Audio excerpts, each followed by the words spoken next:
Yes, Shweta ma'am, we can start. ये आपका face smoky सा क्यों है? आ, ये कुछ सेटिंग इशू है सर, अभी ठीक करता हूँ उसका। Shweta ma'am, yes sir. You can start. सभी को शुभ संध्या वंदन। Narrative research is a recognized methodology for exploring identity development in educational research. In fact, it is a term that subsumes a group of approaches that in turn rely on the written or spoken words or visual representation of individuals. These approaches typically focus on the lives of individuals as told through their own stories. It means narrative research collects and tells stories about people's lives. Isn't this sounds interesting? As part of narrative research, Story Circle is a storytelling process that can be used for standalone event as an icebreaker or main activity for generating connectivity and dialogue between people.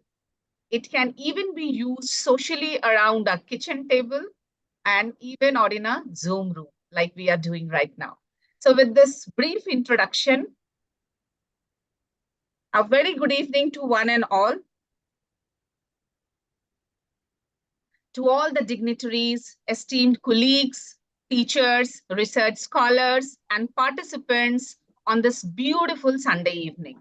On behalf of Organizing Committee, Research Circle, and as a Program Director of Research Circle, I, Dr. Shweta Rani, along with Dr. Mudassir Hamid and Dr. Akanksha Srivastava, the Associate Program Directors of Research Circle, together, we are delighted and we extend a very warm welcome to all in yet another fruitful session on narrative research using narratives and story circles, which is the 14th session in the series of faculty development program on qualitative research, jointly organized by Council for Teachers Professional Development, CTPD India, and Social Development and Research Foundation, SDRF, under the umbrella of Research Circle Parivar. CTPD, together with SDRF, is a family of young, energetic, dedicated, and coordinated members blessed by experienced dignitaries and resourceful persons, creating an ecosystem of learning, growing, and excelling in the field of teacher empowerment. So taking this session ahead, first and foremost, I'm delighted and honored to welcome Professor Gopal Krishna Thakur sir, who is acting as Dean, School of Education, Central University, Wardha, Maharashtra, and the Honorable President of SGRF, India. Next, I welcome Dr. Sanjay Kumar, President, CTPD India, and Principal, Saraswati College of Professional Studies, Ghaziabad, Uttar Pradesh. A warm welcome also goes to Professor Tanya Gupta, the Secretary General of CTPD India and Dean, School of Education and School of Humanities, K.R. Mangalam University, Gurugram, Haryana. And above all, I'm more than happy to welcome our expert speaker for the day, Dr. Shalini Yadava, the dynamic, energetic, and dedicated professor in University School of Education, Guru Gobind Singh Indraprastha University, New Delhi. And also all the esteemed members of the group, the office bearers of CTPD and SDRF, the board of directors and the trustee members of CTPD India, the CTPD life members, teachers, research scholars, and participants of today's session. आप सभी का तहे दिल से स्वागत है आज के सेशन में. I'm delighted to introduce to all our members and participants our guest speaker of the day, Professor Gopal Krishna Thakur sir, who is also going to deliver the inaugural address. Sir is working as Dean, School of Education, Central University, Wardha, Maharashtra, and we are blessed to have him as the Honorable President of SDRF India. Professor Thakur has a very long and dedicated teaching experience of 28 years, including 20 years of research experience and 18 years of administrative experience. Now, it's a humble request to you, Gopal sir, to address the audience with your inaugural talk, to welcome our guest speaker, and to mark the formal beginning of the session. Gopal sir, over to you. Thank you doctor Shweta ji. मुझे कई बार लगता है, because in programme particularly, वैसे तो जो आपकी team है और मोस्ट एनर्जेटिक एंड डायनेमिक को मैं बारंबार अप्रिशिएट करता हूँ, और जितनी भी बार मैं अपेयर होता हूँ, पार्टिसिपेंट्स मोस्टली रिपीट भी होते होंगे। तो मेरा परिचय, हम सब का परिचय अभी मालूम ही है। हम सब कलीग्स हैं अपने इस एकेडमिक फ्रेटर्निटी में, and we are trying to make this discourse on research in education in social sciences relevant। और हमारी कोशिश यही है कि एक इस वर्चुअल प्लेटफॉर्म के माध्यम से हम लोग जुड़े रहें, और सेल्फलेसली आपकी टीम जो यह काम कर रही है, तो मैं बार बार आप लोगों के इस कमेंडेबल एफर्ट्स के लिए तारीफ ही मेरे मुंह से निकलती है, और होना भी चाहिए। और मैं यकीन करता हूं कि जो लोग मैं देख रहा हूं अभी भी 80+ में हैं, बढ़ती जाती है ये संख्या, जुड़ते हैं, और ऑड टाइम्स में of the day, of working hours, sometimes like this Sundays, तो हम अपने अपने काम में से यह समय निकाल करके देखते हैं आप लोगों को करते हुए, बहुत खुशी होती है। रेलेवेंट एकेडमिक एंडिवर्स होना चाहिए, और उस सीक्वेंस में सबसे पहले सीटीपीडी और एफटीआरएफ के बिहाफ पर मैं यहाँ पर मौजूद जितने भी वर्चुअल प्लेटफॉर्म पर हैं लोग जुड़े हुए, उन सब का स्वागत करता हूँ। स्पेशली डॉक्टर शालिनी, जो हमारी आज की मुख्य वक्ता हैं, और तान्या जी, साथ में डॉक्टर आकांक्षा श्रीवास्तव, संजय जी, डॉक्टर मुदस्सिर, हामिद, और Shweta ji, of course you are in the pivotal role today, और सबको ही है इनफैक्ट, इन सम और द अदर वे। तो आप सबका स्वागत और अभिनंदन इस कार्यक्रम में उपस्थित रहने के लिए। यह जो particularly the topic of the day is about narrative research, which primarily belongs to the demand of qualitative approach of research in education and social sciences।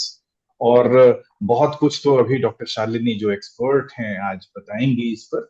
एक छोटी सी भी बात, जो जितने लोग हैं पार्टिसिपेंट्स हैं हमारे साथ जुड़े हुए, वे सब भी अनअवेयर तो नहीं होंगे, लेकिन बारंबार जो we have initially whenever we talk of approaches in education, so we have traditionally, uh, we know two main approaches of ascertaining reality.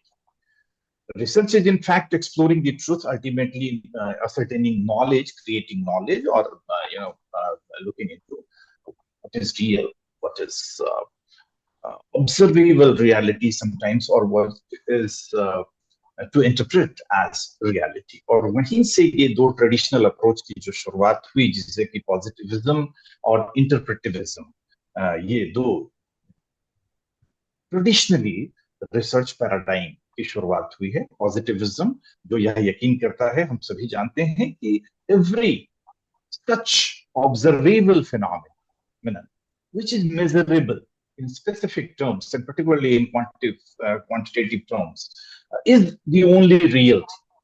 और इसीलिए उसी को हम सत्य मानते हैं, और उसी के आधार पर फिर हम ज्ञान का सृजन करने की बात करते हैं। वेयर एज इंटरप्रेटिविस्ट जो पैराडाइम है, निर्वचनवाद इसे कहते हैं, या व्याख्यावाद हम कह सकते हैं।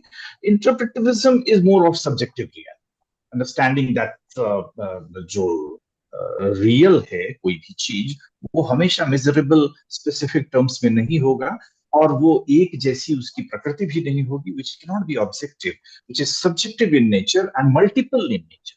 तो मल्टीपल रियलिटी, सब्जेक्टिविटी, ये सब उसकी खासियत है, and which can not be, I mean not necessarily, but yes most of the times you can not quantify those terms to measure and then arrive at a specific conclusion. तो जहां पर ये चीज नहीं होती, वहां पर फिर हम जो उनके एक्सपीरियंसेस होते हैं, जिन चीजों पर हम काम कर रहे होते हैं रिसर्च के लिए, जो हमारा डेटा होता है, सैंपल होता है, उन सब चीजों में हम देखते हैं कि जो हमारे रिस्पोंडेंट्स हैं, उन सब के स्पेसिफिक एक्सपीरियंसेस क्या है लाइफ के। आप सबने पिछले कुछ अलग अलग जो लेक्चर्स हुए हैं उनमें कुछ चीजों के बारे में पहले भी डिस्कशन हुआ है, चर्चा हुई है। तो आज डॉक्टर शालिनी इस पर प्रकाश डालेंगी कि अपने एक्सपीरियंसेस को, लाइफ एक्सपीरियंसेस को, या at any point of time और लाइफ चीजों को जब हम बता रहे होते हैं किसी को, एज रिसर्चर कोई गया और हम बता रहे होते हैं, जो हमारे, या हम रिसर्चर हैं तो हमारे जो सैंपल है वो बताएंगे, तो किस ढंग से वो नरेट करते हैं। और उस narration say we have to take out the truth, reality, facts, or whatever, and then churn out into in a research-specific way of exploring the truth. तो ये कुल मिला करके है। और इसमें कई सारे, जब हम अपने नरेशंस देते हैं, वृत्तांत बताते हैं, तो वो ऑफ कोर्स ऑब्वियसली वो एक स्टोरी के फॉर्म में ज्यादा होती हैं चीजें। हम इसको कथानक के तौर पर प्रस्तुत करते हैं।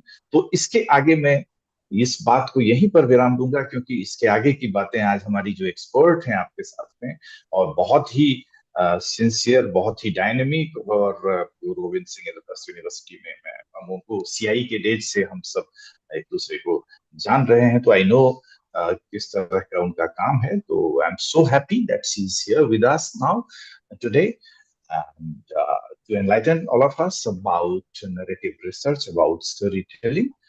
So once again, welcome Dr. Shalini ji, and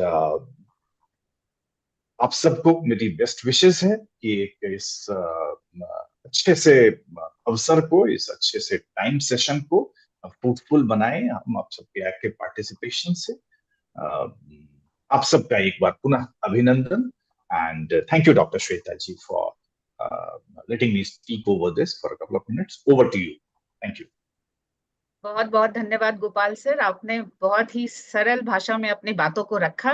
thank you so much sir for providing your effective address to the audience and setting up a pace for today's session, और सबसे इम्पोर्टेंट अपना आशीर्वाद देने के लिए। Thank you so much sir. You know, actually, I am very eager to hear stories from Dr. Shalini. जो आज का थीम हमारा है, जो टाइटल है, होता है ना, हम बचपन में कहानियां सुनते थे, तो जैसे ही ये वर्ड स्टोरीज आ रही है ना, I am very much eager and to learn this method of narratives. तो इस सेशन को आगे बढ़ाते हुए, without much ado, let me invite doctor Mudasir, the associate program director of research circle, kindly proceed with further deliberations of the program and to introduce our expert speaker of the day. Dr. Mudassir, over to you. Thank you, ma'am, so much. Thank you, Sanjay sir. Good evening, namaste, everyone. It is my honor to introduce our esteemed speaker of the day, Dr. Shalini Yadava. Dr. Shalini Yadava is an associate professor in the School of Education, Guru Gobind Singh, Indraprastha University, New Delhi. Dr. Yadav holds MSc in Botany, MPhil in Neurosciences in Education, and PhD in Education Administration. Her specialization includes teacher education, education administration, and curriculum studies. Her research interests are diverse and includes the philosophy of education, education leadership, and management of teacher education, multicultural education, life cycle education, education of marginalized groups, and science education.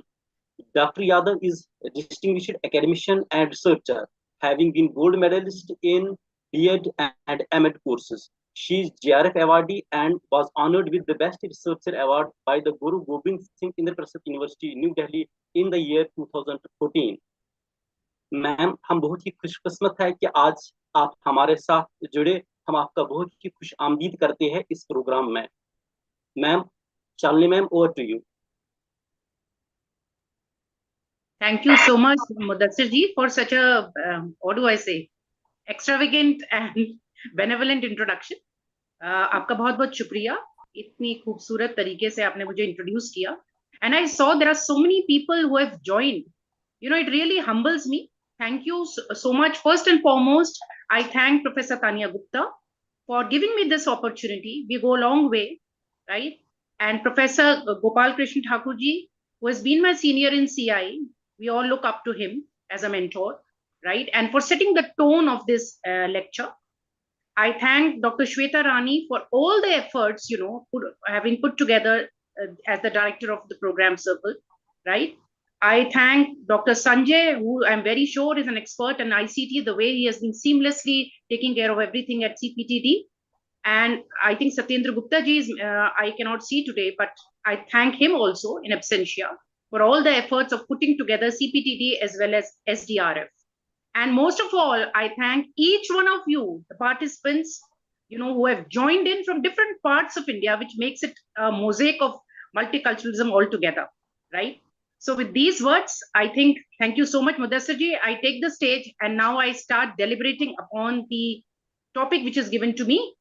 That Okay. is narrative research, right? And when you talk of narrative research, I think I'll be failing if I do not start per se with what exactly is a narrative. So I'll begin with that what do you understand by the term narrative?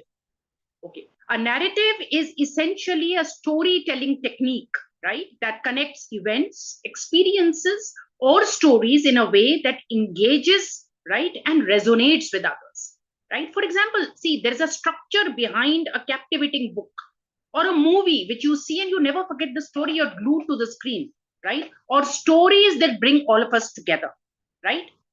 And narratives can take multiple forms, from intricate plots of narrative novels to vivid scenes painted by descriptive narratives, right? So it's very, very important, first and foremost, to understand that what are the different types of narratives before I go into narrative research, and then we move into the latest terminology, which is, of course, a part of narrative research itself, story circles, right? So I'm going to start with discussing the 7 types of narratives. The first is, please remember, narrative is a storytelling technique in simplistic words, right? So when you're talking of a linear narrative, right? The first type, the linear narrative, a linear narrative takes you in a straightforward journey, as the name suggests, linear, where events unfold in a chronological order from beginning to the end. Okay, you are walking through a story following a clear, well-marked path, right? And when you're narrating it, it is progressing in time. The past events lead to the present, and the present leads to the future. So it is absolutely without any temporal jumps of time, right? There are no flashbacks. So there is a sense of predictability and comfort whenever we navigate through a linear narrative. Okay, so that means a linear narrative is straightforward. It is chronological storytelling, right? Generally used with new or young readers, right? It can be a historical account and generally used in traditional novels and biographies, right? Because you're going through a linear set in a chronological order. Then comes the next one, non-linear narrative. When you talk of a non-linear narrative, as the name suggests, it is the paths that fold back on themselves. In the sense, you jump back and forth. You can go, while this story is being narrated, there will be flashbacks, right? From the present, you move to the past, and so on and so forth, right? So it is a very engaging and thought-provoking experience. And there's an intertwining of multiple storylines, right, which may converge in unexpected ways, right? You must have seen these days movies are made where 4 different life stories, and their commonalities are again summarized in the end, right? But the movie is one, but it takes you towards different lives of different people again and again, right? So when you talk of a non-linear narrative, it is to add mystery and engage the learners, right? It's a non-linear narrative. If you're talking of a film, right? Or for exploring multiple storylines, okay? Or when revealing outcomes before causes, right? So in films or books with complex structures, you find non-linear narratives, right? And generally, we don't use non-linear narratives with very small children because it is difficult for them to comprehend, So generally, linear narratives are used with small children, right? With reference to writing stories, so on and so forth. Then we have the third type of narrative, that is a descriptive narrative, right? As the name suggests, descriptive narratives are about immersing you in a vividly painted scene, using language to create a rich sensory experience, right? There will be focus on the details such as colors, sounds, textures, emotions, right? Everything to make it alive in your minds. So descriptive narratives, they invite you to a multi-sensory experience altogether, right? So it's like a very vivid picture painted in front of you, right? And therefore, in a descriptive narrative, you will have generally used in literature, for example, that, for example, a distant lighthouse blinked and it's cutting light through the twilight. Now you can imagine, look at the description, right? It has color, it has sound. So that's how a descriptive narrative, just paints the picture in front of you. And for example, if I continue, inhaling the salty air and feeling a sense of peace, right? So it's, again, it is bringing in emotion, it is bringing in feeling, it is bringing in color. So all this, the rich, description in a storytelling exercise is a descriptive narrative. In a descriptive narrative, when should you use it? If you want to create a immersive setting, right? For example, in fantasy or horror genres, just imagine if you're looking at a suspense thriller, or you're reading a novel which is about fantasy. The way they take you to a fantasy world, right? They create that, right? So that is the place where they are using a descriptive narrative before you. A horror, remember, horror films, how they do it, the way they bring in music, right? And the way they change the entire setups before you, right? Because they want to create that aura where you feel that horror or suspense in front of you. Yeah. So evoking sensory experiences is a primary objective of a descriptive narrative. So character driven stories, right? So that is where a descriptive narrative is generally used. Now, it can be a non-fiction narrative as well, right? A non-fiction narrative can be, it can actually blur the line between factual reporting, right? I'm saying non-fiction, that means it's real, right? Factual reporting and storytelling, true stories, right? For example, you must have seen films which are based on true stories, right? For example, a film on Pholan Devi, for example, right? So on and so forth. There are so many films which have been made on Nobel laureates and so on and so forth. So true stories, and the way they are, now this is a visual narrative I'm talking of, non-fiction visual narrative, but it can also be a biography. It can also be a memoir. It can also be a historical account, right? All being told in a compelling and engaging manner, but it is not fictional, right? So it is a descriptive narrative, maybe non-fictional, right? But now I'm talking particularly when you're looking at a biography, it's not fiction, right? It is somebody's life, which is being told through a narrative, right? So these stories are grounded in reality, right? And they're narrated in a way that, you can actually dive deeply into real life events of personalities, right? So it is very, very important to understand that if it is a non-fiction narrative, right, it has to be written in a very compelling way, whether it's a biography, whether it's a memoir, right, or whether it's a documentary, right, to engage the readers in true stories, right? For example, many times you've seen journalists, right? Journalists who go to the site and then they are, building a narrative of what exactly happened there, right? So when factual content also needs a narrative touch, आप facts को narrate कर रहे हो, लेकिन it's very very important कि उसको भी आप इस तरीके से नरेट करें कि आपकी बात जिसको आप बता रहे हो वहां तक पहुंचे, that what you're trying to explain to the target audience, right, reaches them, and it reaches maximum when, the way you narrate it, it has to have that impact. Your tone, your pitch, your choice of words, everything matters with reference to when you're talking of narrative research. Now, moving further, then there is genre-based narrative.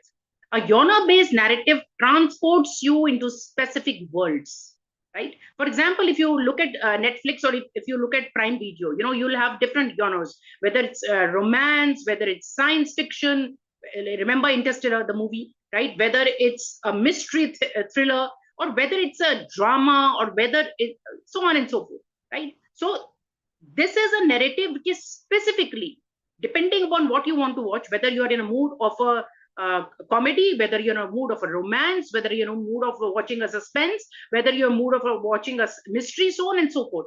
So that is a very specific, you know, that there are novels also which are typically genre based. So that is a story which is, it is your choice which kind of narrative you are going to weave depending upon what is your target audience, right? So, and the next is, please remember, in case of genre based narrative, it is very specific, generally used with reference to the visual medium, for example, films, right? And you make them keeping in mind what is your target audience, what does the target audience want, right? So specific genre writing, for example, if you know that this target audience appreciates science fiction, so naturally you're going to build that story again, you know, across science fiction, right? So it is to meet the genre expectations of your target audience, right? Then is a point of view narrative, right, which delves into perspective through which a story is told. Okay, the reader's connection to the event and characters, from the intimate glimpse into a character's thought and feelings in the first person narration to a broader and more detached overview of third person narration, right? So subjective nature of storytelling, right? How different perspectives can basically alter the interpretation of events, right? So you're basically, when a point of view narrative, somebody is narrating the entire point of view about something, right? So it's a fascinating exploration of the narrative voice, offering a unique experience and understanding the story through the eyes of its characters. Please remember drama, right? Those of you who are interested in theater, right? That's a point of view narrative in front of you being expressed through different characters, right? Many times, most of the theater especially at the end, there is a story which has been unfolded in front of you, right? It has a takeaway, whether it's a moral takeaway, whether it's an ethical takeaway, that's just a separate issue. But it is always something which is there, right? In that subjective nature of story telling. Okay, now here, when you talk of point of view narrative, there are, you know, this is a story which is being needs multiple viewpoints, therefore it is called point of view narrative, right? And when perspective influences the plot, right, how you see it, again in theater, how that character is presented in front of you builds your perspective. So that perspective, you know, through which the character is being presented before you is building your perspective. So it is basically exploring the subjective experiences in front of you, right? So this is the sixth type. And the seventh type is, as we all know, and it's very powerful, visual narrative, right? The visual narratives tell their stories through images, right? For example, in classrooms, when you use picture compositions, where you use still photography, when you use films, right? Or graphic novels, right? So the storyboard like progression of films, even photo essays for that matter. So here, you know, there are visual elements, there are drawings, there are, because it's a visual narrative, there are drawings, there are photographs, there are film shots to convey emotion, action, narrative progression. For example, suppose you have a exhibition on the Second World War, you know, so that, and every picture which you see, you know, is telling you a story with reference to what happened in those times, right? So that is a visual narrative, right? And please remember it, the advantage of a visual narrative is, especially when you're using photographs and drawings, that it bypasses language barriers. You may not know the language of a film, right? And suppose there is no translation, you will not understand it. But in case of a picture, you don't need language. There is no case of a language barrier, right? So therefore, it said, you know, a picture conveys 1,000 words, right? And it evokes immediate emotional responses, making them a very universally powerful storytelling medium. So an artistry of visual composition with narrative depth creates a very dynamic experience, right? I would say visual as well as textual interplay, right? So these are the 7 types of narratives. Will we be taking questions at the end, or if you have any questions with reference to the type of narratives, I can answer them right now. Mudassir ji, what is the plan? कैसे करेंगे? Last में करेंगे या साथ साथ करेंगे? Ma'am last में रखते हैं, सेशन खत्म होने के बाद we'll take it from the chat box. Fine, Yes, fine, ma'am. fine. Oh, Fine. Thank you. Goodies. Okay, so this was the type of narratives. Now let's move further. Now we come to narrative research, right? So in narrative research, researchers describe the lives of individuals. Okay, collect and tell stories about people's lives and write narratives of individual experiences. Okay, as a distinct form, it is qualitative research, it is highly subjective. When you're doing narrative research, we try to be as objective as possible. You should not be, just going with reference to whatever is being told to you, right? Triangulation is something which is very, very important in narrative research. But please understand, we are not aiming for objectivity because we are looking at that subjective human experience, right? So the aim is to capture the subjectivity of human experience. Okay. So a narrative typically focuses on studying a single person, gathering data through a collection of stories, reporting individual experiences, and discussing the meaning of those experiences for the individual, right? Now the point is, how do you use narrative designs, right? Are individuals, the first question which lies in front of us is when individuals are willing to tell the stories. That's a very, very important point. Are individuals willing to tell their stories, right? For example, it was extremely difficult. Remember the Bhopal gas tragedy which happened, right? There were so many people, and Union Carbide was a very big player at that time, right? It was a giant, right? Now, talking against Union Carbide requires a lot of courage, right?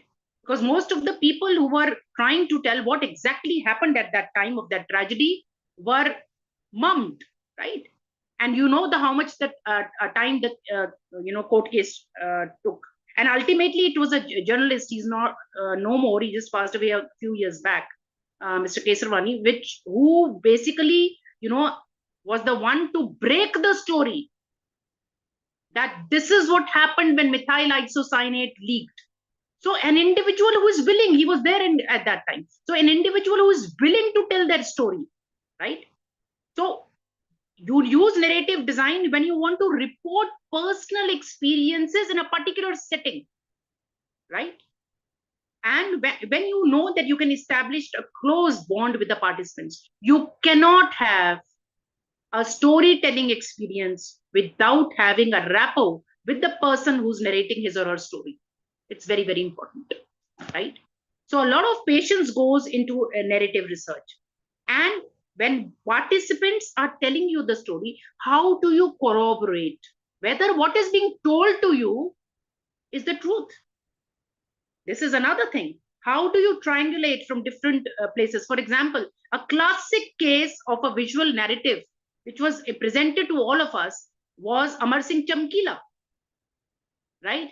And if you hear the director, he said, I heard so many different narratives about the man because Amar Singh Chamkila is no more, right? The folk singer from Punjab. Now, from so many different narratives to choose what is the real story of Amar Singh Chamkila, it's not an easy task, but it is important to document it, right? So when you want to write a literary way and develop a micro picture about an individual or the story of an individual or the life of an individual or a life history of an individual, it is that time that you think of using a narrative design, right? Now, there are different types of narrative designs, right? But it's also important to understand that who writes or records. For example, is it an autobiography? Or is it a biography?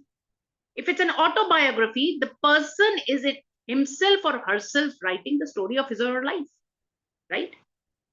Now, you may say it will have subjective bias. Of course, it will have subjective biases. The person is going to tell you whatever the person is comfortable in telling. And there have been many cases where XYZ has written his or her autobiography and narrated an experience which happened in the life.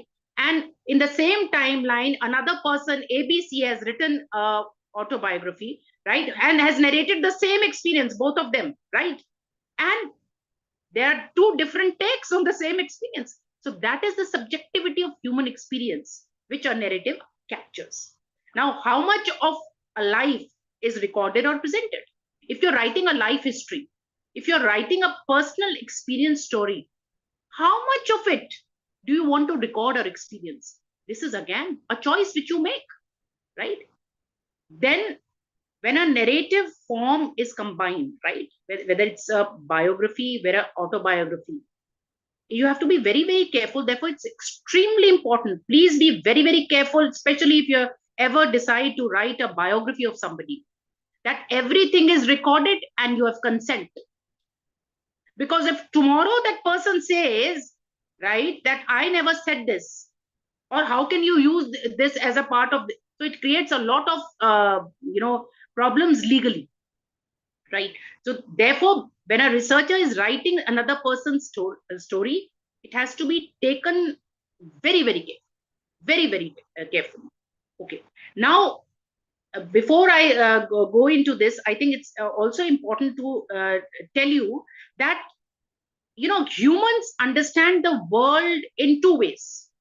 One is the paradigmatic mode of thought, right? Where you are seeking to comprehend experiences in terms of tightly reasoned analysis, logical proof, so on and so forth. And the other is the narrative mode of thought, which we are discussing, where you're concerned with human wants, you're concerned with needs, you're concerned with goals of which are embedded in human interaction, and they're organized in time. And please understand, narratives do not represent an external version of some internal mental entity. No, narratives are a mode of representation of human experience, right? You are basically representing human experience through stories, right? Whether that story takes the form of a memoir, whether that story takes the form of an autobiography, whether the story takes the form of a film, whether that story takes the form of a biography, so on and so forth. So social context, right, in which the narrative is related, right? So why is the narrator telling you? What is the reason for telling it? What is the narrator's narrative competence? देखिए इसमें भाषा का भी बहुत वर्चस्व है, right? You as a narrator and the person who's the researcher who's listening to the narrative both have to have a certain wavelength with reference to understanding of language as well as rapport. Otherwise, many things will be lost in this entire exercise of recording the narrative, right? So it's very, very important. And you also have to understand that the storyteller, the person who's telling his or her story, constructs his or her story based on choices, right? I make a choice how much of my life story I should tell or conceal, right? So agency is inherent in narratives. Agency means the kind of choice which you have with reference to narrating what you're narrating. So these choices include determining which story events to disclose to the audience and which you don't want to disclose to the audience, right? Whether to edit or enhance the story based on the audience. This is also very, very important. So this also has to be decided beforehand, that whatever I am narrating, do you give me, for example, in case of films, right? Do you give me the agency to, change it according to how I want to present it? Or I'm supposed to be presenting the way you have, whatever you have told me. So this is also very, very important in a narrative, right? So narratives situate and relate facts to one another, right? And an essence of truth is how phenomena are connected and interpreted, right? So of course narratives are holistic, they cannot be reduced to isolate. Narratives में ऐसा नहीं होता 1 2 3 4 5 6 7 8, no. Narrative is a flow of events, right? Like we discussed, whether chronological, whether non-fictional, whether descriptive, right? So don't expect the pointers and you can swiftly, know what happened in the person's life, right? So narratives are social, they are relational, and they are culturally bound. Okay, they make they gain their meaning from our collective social histories and cannot be separated from socio-cultural and socio-historical contexts. Because remember, every story of your life, especially of human beings, is embedded in a culture, is embedded in a society, right? So you cannot take it away from the context. Context is very, very important for a narrative, right? Very, very important. Now, moving further with reference to narrative research. Now, when you're talking of key characteristics, for example, if you're talking of chronology of experiences, please understand, researcher analyzes and writes. First, you've recorded, yeah? The researcher analyzes and writes about an individual's life using a time sequence or chronology of events. Then you order these events in a way that makes sense to the reader, right?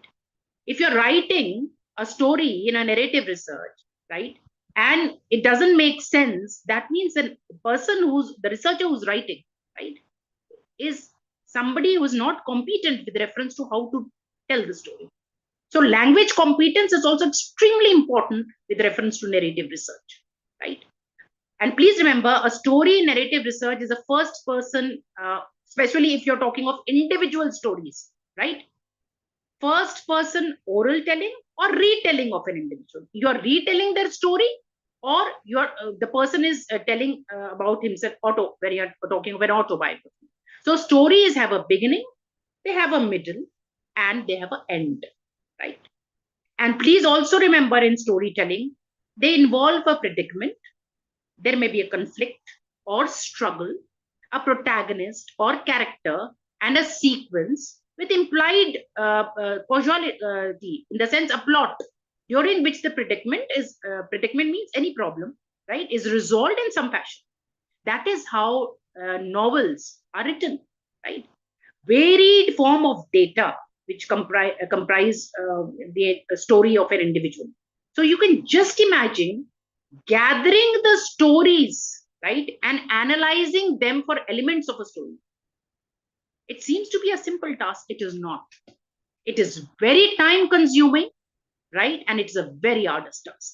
And then you have to write the story which the individual has told you, to place it in a chronological sequence, right? So restoring provides a causal link among ideas, right? So this has to have interaction, this has to have continuity and situation.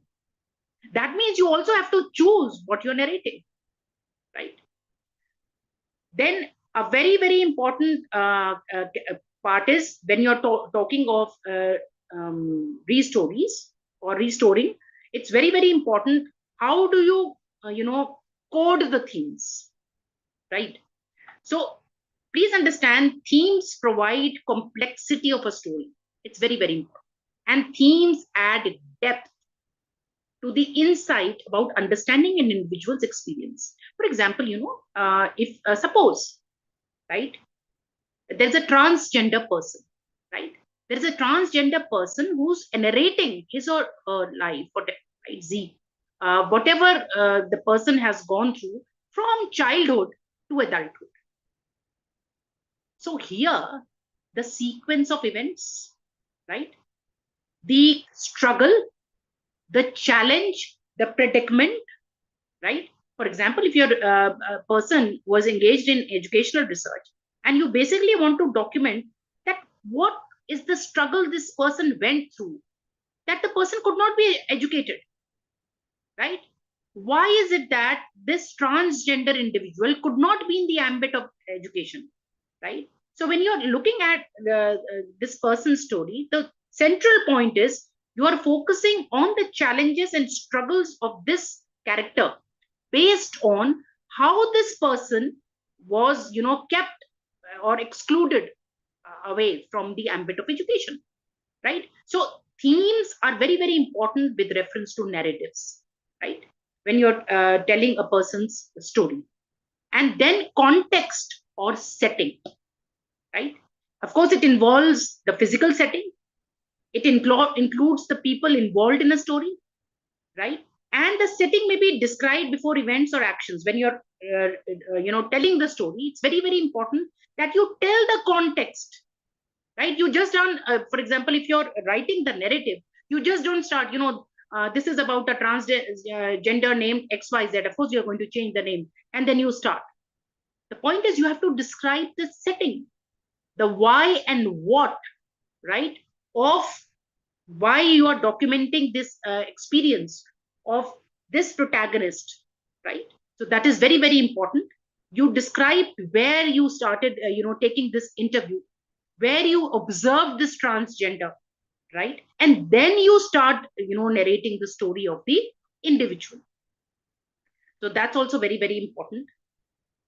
Another problem, I would say, or I would say potential issues. I'm also going to go into the details of, how Labov has given us how to code narrative research data. And after that, I'm going to go into story circles. But before that, it's also very important to understand what are the potential issues in narrative research. Is the story authentic? A very big problem. Is this person telling you the story only to garner some votes or to, gather some sympathy? Well, therefore, triangulation of data is very, very, very important, right? A number of individuals whom the person has come into contact. Now, you can just imagine that it is not an easy task doing this. So, faking of data is possible, right? So, is the story authentic is something which is very, very important. Is the story real, right? That participants may not be able to tell the real story. What is the real story, right?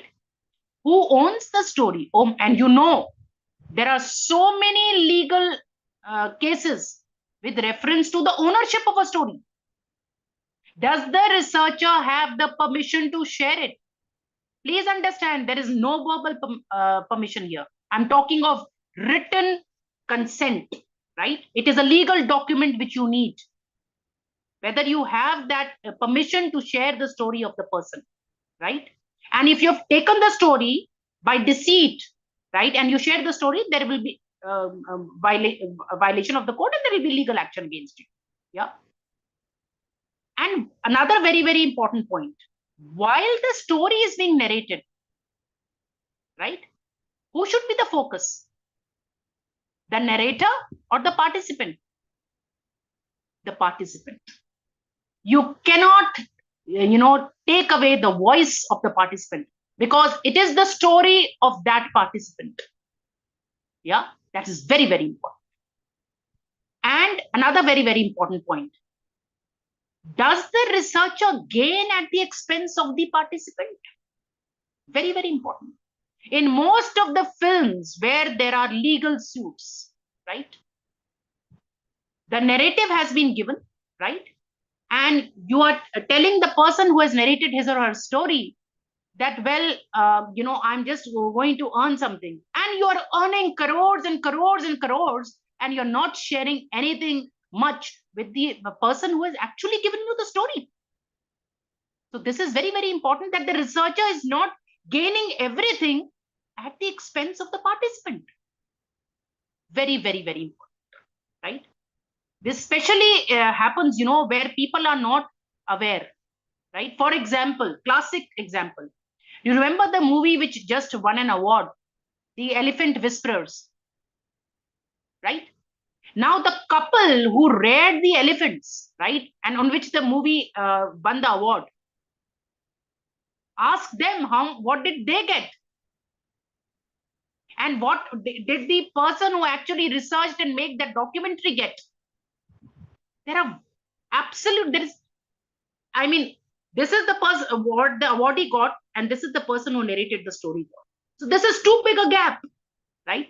This is also very, very important. And this always happens with participants who are very vulnerable or they belong to the marginalized groups because they don't know their rights, right? So that is how they are fleeced. Now, What are the steps in a narrative research, right? The first is, what is the phenomena that you're trying? For example, I'm talking of educational research, right? If you're, for example, identity of pre-service teachers, right? How does identity development of pre-service teachers take place, right? So this is a phenomena which you have selected, okay, to address, right? So this is the first step. You identify the phenomena, right, on which you would like to do the narrative research, right? Second is purposefully select the individuals to learn about the phenomena. This is very, very important. If you select the wrong individuals who actually don't know much about the phenomena, it will take you double the time with reference to actually documenting the entire phenomena. Third, collect stories from the individuals based on their reflection of their personal experience. Collecting, when I say collecting, I'm talking of recording. It's extremely difficult to actually write the, noting down the story of an individual, because generally you are doing it through interviews. Narrative research, the most common, technique is interviewing, right? So you purposefully, very, very carefully reflect when you're recording the reflection of the personal experience. It's best to record. And before recording, please take consent. You just can't record a person without consent. For example, these days I see people, two people are talking, and you're not, there are a number of people in the room. You're not telling the person that I'm putting you on speaker. This is unethical. If you're putting your phone on speaker, you need to tell the other person you're talking to that I'm putting your phone on speaker, right? So it's extremely important that you take consent before recording an individual, right? Once that is done, right, now you have the stories with you. Now you have to retell, or you have to write that story chronologically, etc., right? So you have to provide the setting. Think about the setting in which, or the context in which the story is placed, right? You have to collect the data from different sources to know the authenticity of the story which has been revealed to you, right? Then you have to build in past, present, and future whatever has been told to you. Then you have to describe their story, right? Once you do that, once you have done that, then what you do is, then you basically analyze the story for themes, right? Till now, you were collecting the data with reference to these phenomena, right? Now you have to analyze the data, right? For analyzing the story for themes, right? It's very, very, very, very important. Now I'm going to take you to the technicalities with reference to how do you analyze the different themes, right? So the most common and the most popular, and I would also say easy way of creating meaning out of narratives is the plan which has been given by Labov. But before I give you that plan, it's also very, very important to understand that when you are restoring or writing a story or telling the story again, please be very, very clear that the stories should enable the readers to also envision their own stories. Okay, so that's very, very important. For example, the pre-service process of identity. Oh yes, consent across international conventions. There you have to see with reference to what is there's a comment in the chat. I think it's important to answer it right now. When you're talking of, suppose it's an international participant, you will have to see what are the consent forms in their country, right? And according to those norms, consent has to be taken. Very, very important. That's a very good intervention in the chat. Okay. Now coming to the analysis of narratives. Now there's a structural Labov in 1997 basically gave us 5 steps. First is called abstract and orientation. I repeat, it is called abstract and orientation. This means how the speaker, okay, defines, or positions himself or herself, and the context in which the events take place. When I say context in which the event take place, time, place, participants, initial behavior. That means you describe, in the sense, for example, the example which I just gave you with reference to documenting the life stories of different transgender community, or as you know, for example, in northern India you call them kinnars, or you call in southern India you call them gotis, so on and gotakas, so on and so forth. So it's extremely important when you're documenting, right? So the time, the place, the initial behavior, what was the reaction when you went and you said that I would like to document your life experiences, especially with reference to you being excluded from the ambit of education. So this was the first step, abstract and orientation, right? How the person who's narrating his or her life story defines or positions himself.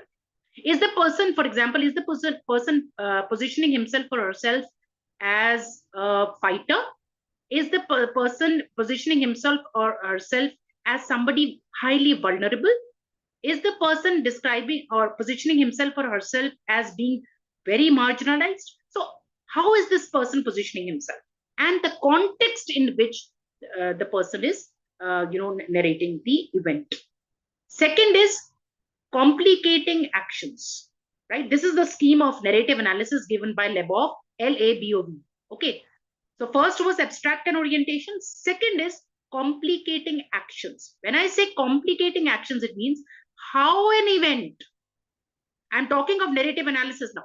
The stories are already there with me. Okay, how an event or a set of events emerges sequentially, and how an event or a set of events is constructed or understood, right? It's called complicating actions.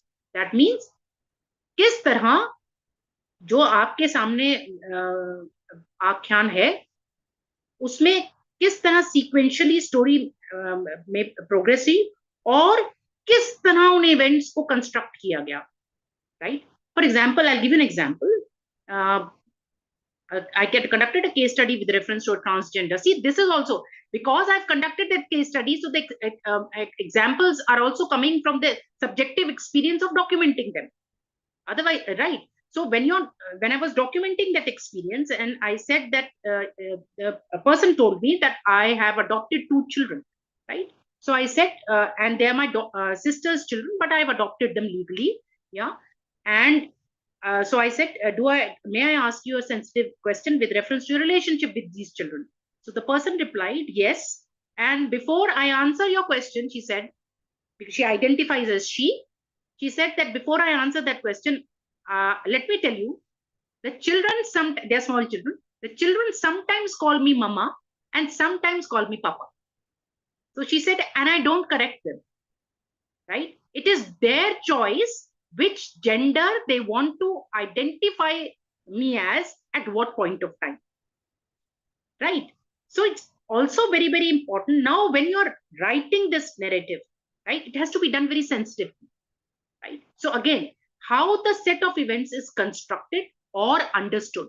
And while the narrator is narrating something, please be very, very clear. If you have not understood something, right, while the narrator is narrating you the events, it's very important that you ask for clarification instead of misunderstanding and misrepresenting and misinterpreting, because that is very dangerous for narrative research, right?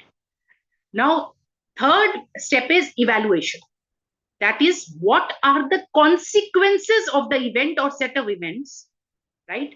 Now, events you have documented with reference to the story, right? Complicating actions is the events and how they're understood. Now, what does that, what is the impact of that on the speaker or the audience? That is also very, very important. For example, I'll tell you, it was extremely difficult for me while, some very dark details of the life of the transgender, which I'm telling you, a case study which I conducted, were being narrated to me. It was extremely difficult for me to be emotionally detached, right? The tendency of the person who's listening to the narration to be emotionally swayed, it is very easy. especially if the event which is being narrated is very dark and or it's of something very gory or something very violent which is being narrated to me, right?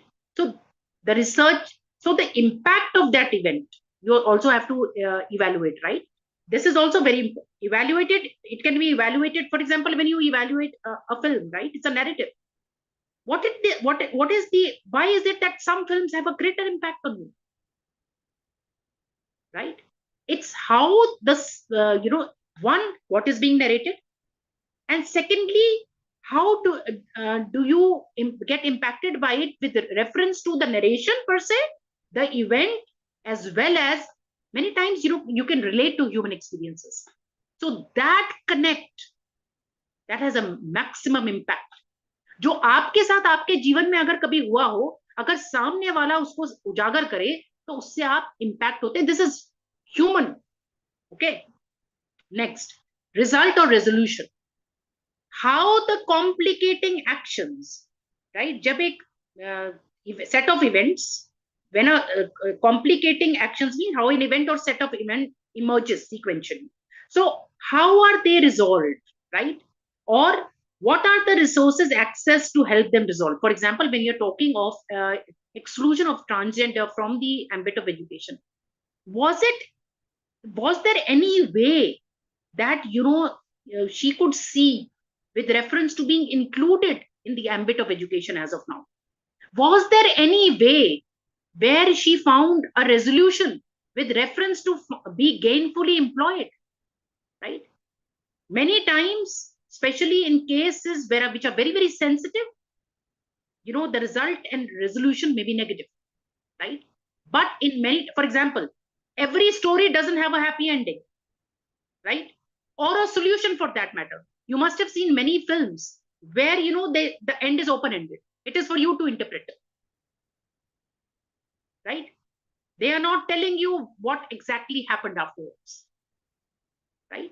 So many times the result or resolution, right, may remain unresolved. But many times when the person tells you, well, at this state of affair, for example, I'll give you the same example. The person said, I have an Aadhaar card, I have a driving license now, and I also know that many transgender people are now slowly, being accepted, right? So let me see whether I can also, now start, and so it's extremely important. And now next is very, very important. That is called CODA. So I just repeat: first, abstract and orientation. Second, complicating actions, where the events emerge sequentially and how you understand them or construct them. Third, evaluation, the consequences of the event or the set of events on the speaker or audience. Fourth, result or resolution, how those complicating actions are resolved, right? What are the resources access to resolve them, right? Now, fifth is CODA, that is how the speaker, if at all, transforms his or her activities in near future, or what was learned by the event or set of events, right? This is very, very important, right? For example, in the case studies where I was involved, they told me that, I have taken driving, two of them, that I have now taken driving lessons and I have a driving license.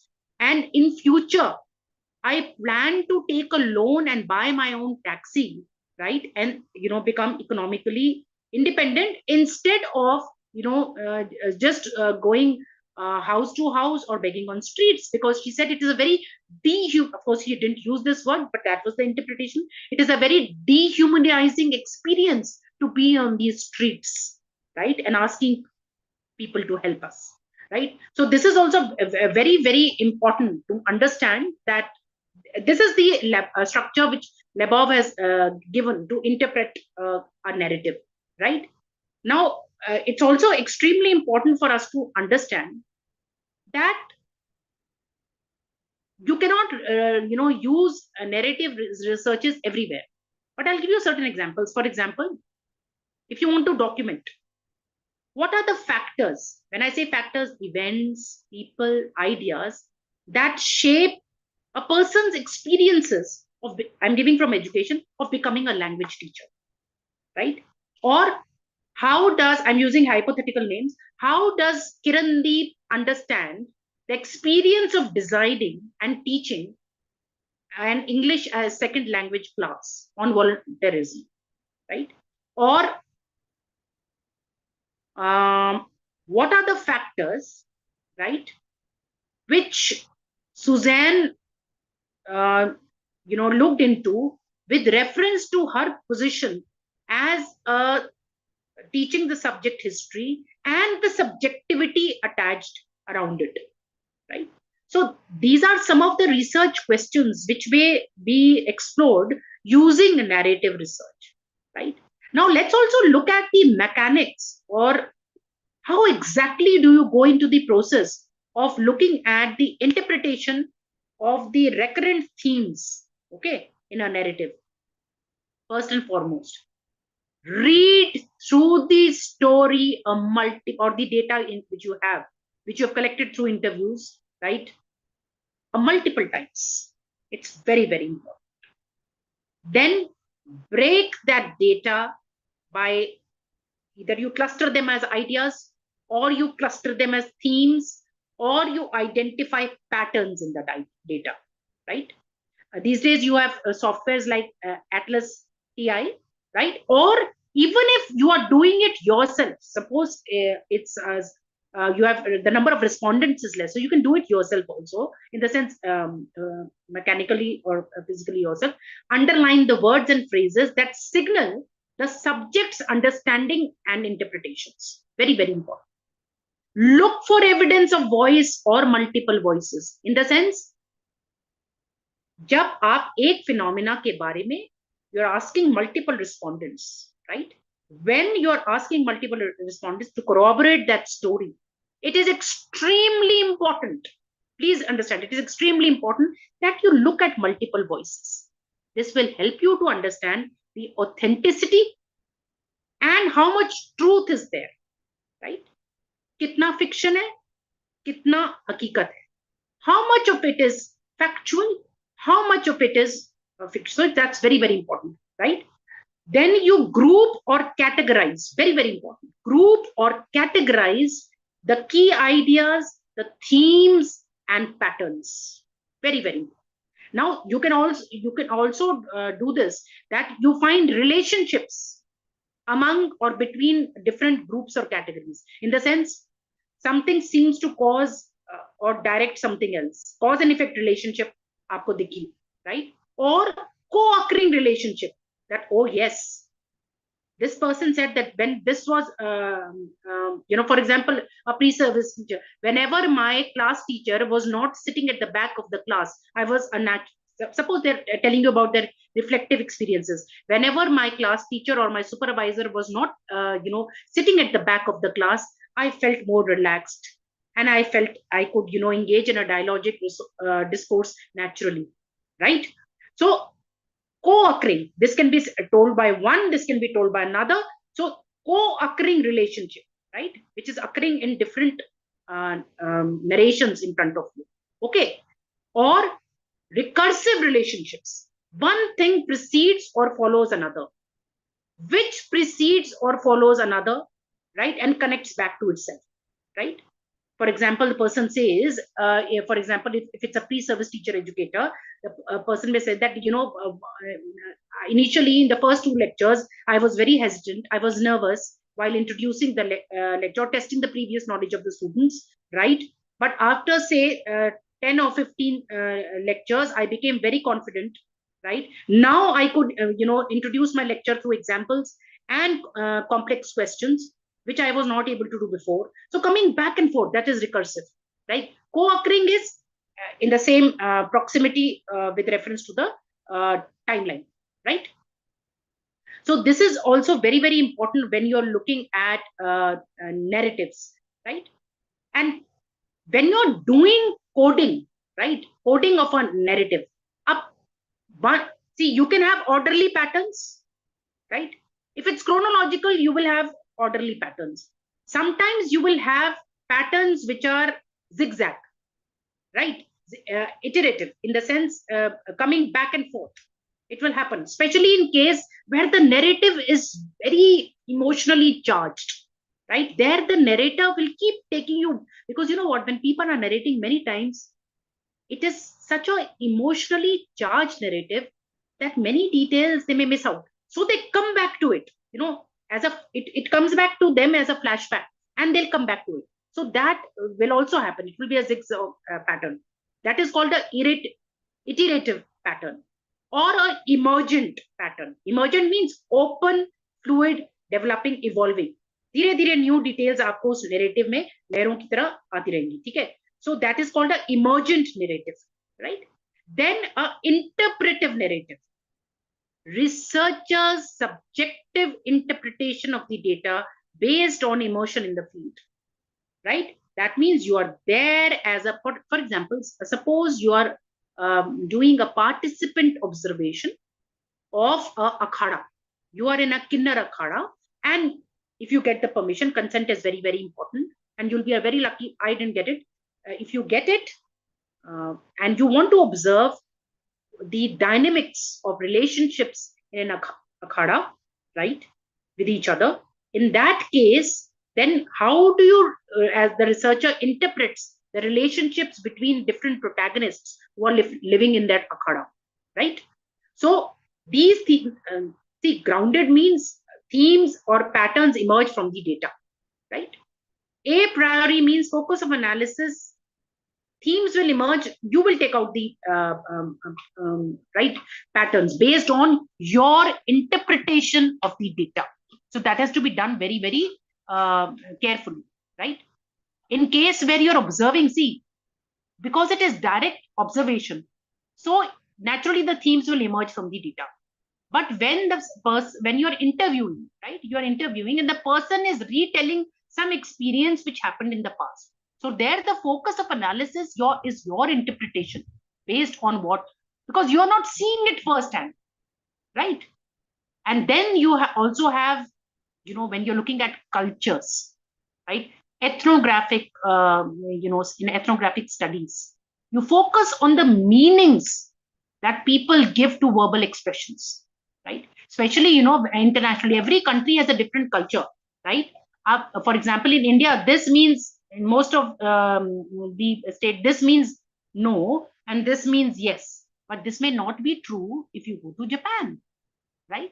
So again, how you make meanings in different cultures, cultures, that also, you know, is very, very, unless you understand that culture, right, you will not be able to make meaning. So that is also very, how will you understand the narrative unless you understand the culture? I'm not talking only of language. You have to understand the body language, the non-verbal communication, and you'll be you know, what do I say, pleasantly surprised that 70% of the you know, times you are communicating non-verbally. We don't realize, but we think that it's just words, but it's so much with your expressions, with your eyes, with your hands, you know, so much is conveyed through non-verbal communication, right? So this is the beauty of narrative analysis in qualitative research, that rich qualitative data, right, which you can document as stories, right? Whether it's a personal narrative, you want to, you have the consent and you're documenting it as a biography, whether you're writing your own autobiography, right? Or whether there are numerous anecdotes in the lives of people, which you feel have a lot of, you know, relevance. For example, somebody documenting the lives of women screenwriters in India. What are the struggles of the women screenwriters in India? Right? So it can be a very fascinating study, right? So keeping in mind how, and for example, the women sports person in their home, what has been their struggle with reference to education, right? You all saw the movie Dangal. It has emerged from a real life story, right? And how it has been weaved in front of you as a visual narrative, right? So I think now I'll take questions. I'll stop here. Dr. Shweta, will that be fine? That I open the house for questions now? Yes, ma'am. Okay, okay, Dr. Mudassir. मेरे को जो भी screen पे दिखा मैंने उनका नाम बोल दिया। अच्छा अच्छा, एक्चुअली मैम जिस तरीके से आपने प्रेजेंटेशन दी मुझे लग रहा कि किसी को कोई क्वेश्चन ही नहीं है, इस तरीके से आपने प्रेजेंटेशन को प्रेजेंट किया है। बट मैम मुझे एक लिटिल कंफ्यूजन है जो मैं आपसे कहना चाहता हूँ। Ma'am you have talked about the truthfulness and correctness of the narratives. Ma'am कोई ऐसा प्रोसीजर है, कोई ऐसा मेथड है जिससे हम रिलायबिलिटी या वैलिडिटी को चेक कर सकते हैं उन स्टोरीज का?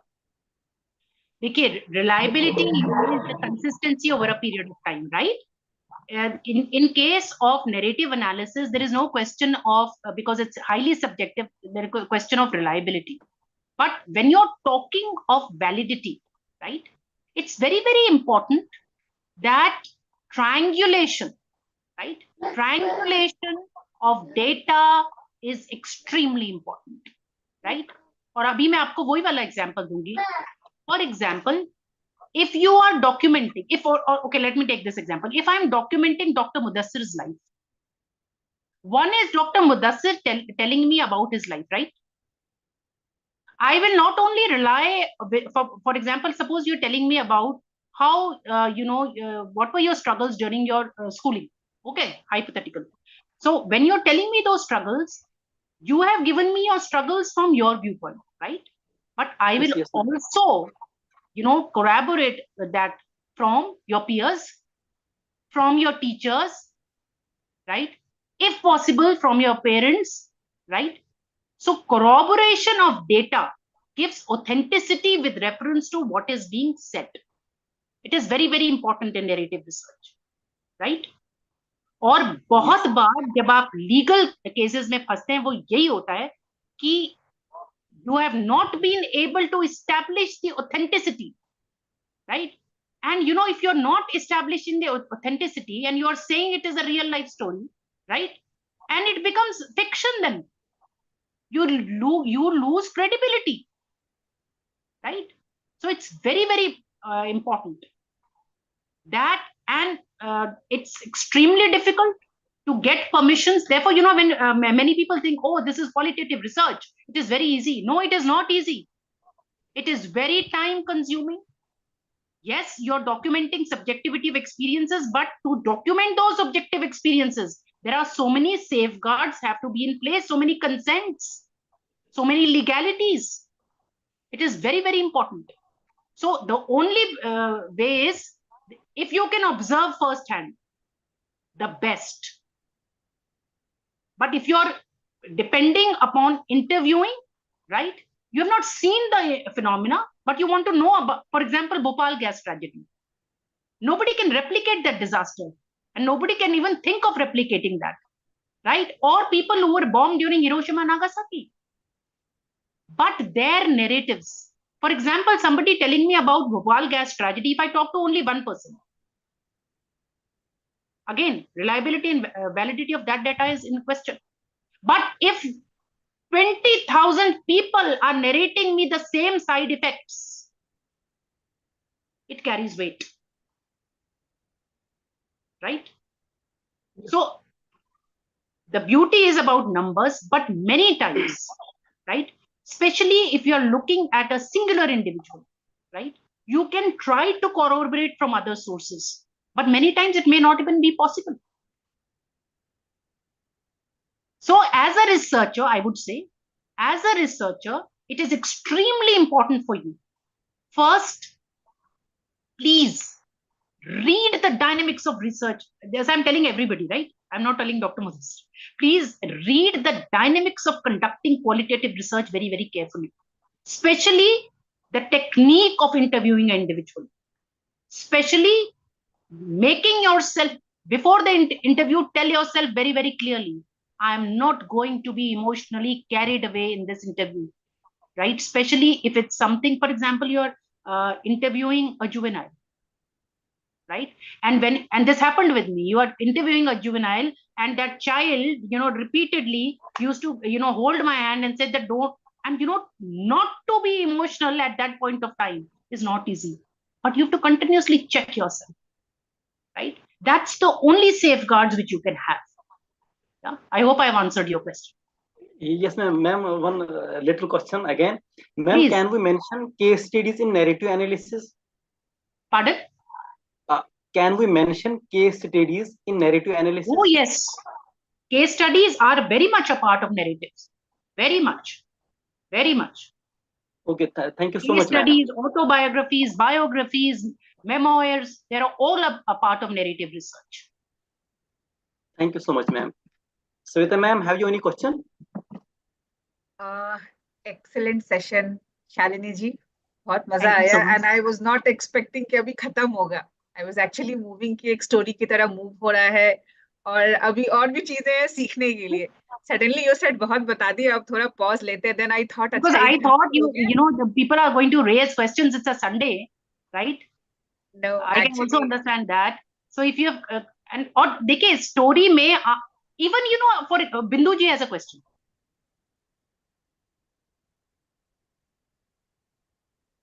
Ma'am, I just wanted to know, have you ever come across an bias that you already have with you, and how did you mitigate that? Because we have a lot of biases, and how did you mitigate that?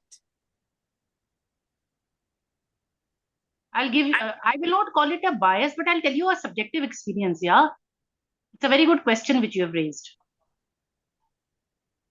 As a researcher, while I was doing the research with reference to documenting the lives of transgender, right? I was very comfortable with the idea because I wanted to do it. That's fine. But you know, when the protagonists started narrating, we had developed a considerable rapport over, say, 20 days. When the protagonists started narrating very dark details of their lives on the Delhi streets, it was extremely difficult for me to, you know, to be emotionally detached from that moment. And while I will tell you, Bindu, while I was writing it, you know, after I had recorded it, while I was writing it, many times I had to repeatedly cut the adjectives which I was using, right? Because then I, you know, took time and I know, let me transcribe it after some time. I'm too emotionally charged at this time, right? But why? Because I was seeing that all that emotion is coming into that narration, you know, as if the world is a very dark, dirty place playing havoc with the lives of one particular group, which may be true. But the point is, you are not supposed to be bringing your emotionally charged outpour into that narrative. That was very difficult. And many a times, you know, while hearing, I tried my level best. But, you know, while she started crying, I started crying with her. And I tried that I'm the researcher. I should not be crying. Yeah, I have to be calm and composed. I'm taking an interview. But it just didn't happen. So I'll have to gradually, you know, overcome this, that, you know, you don't get emotionally swayed, but it becomes very difficult. It becomes very difficult. And, you know, taking the cue further to what you have raised, if you have a subjective bias, okay, for example, if you're a person who's not comfortable, right, interacting with a group like transgender, for example, right, you have an inherent bias. I don't think you should research that group till you're ready. Conquer that bias first before venturing into research. And therefore, you know, you've raised a very good question. It's very, very important to, you know, as a researcher, look at your own assumptions, look at your own prejudice, even as a teacher for that matter. Look at your own prejudices, look at your own biases first.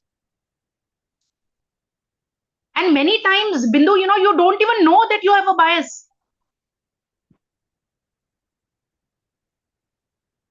You can please unmute yourself.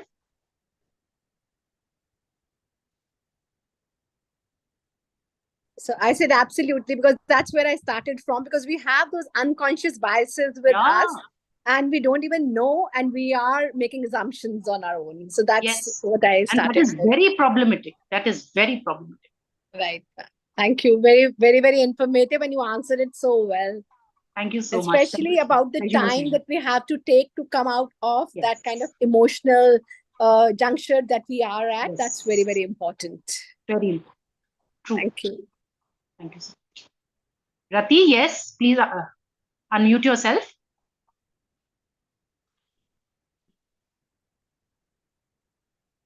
It's Rati Banerjee. She's raising her hand. Please unmute yourself.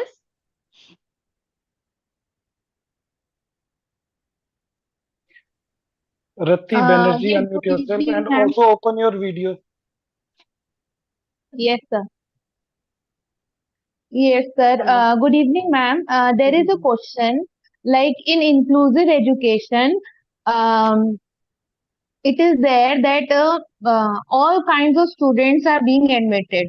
So we are having one column as transgenders also, male, female, and transgenders.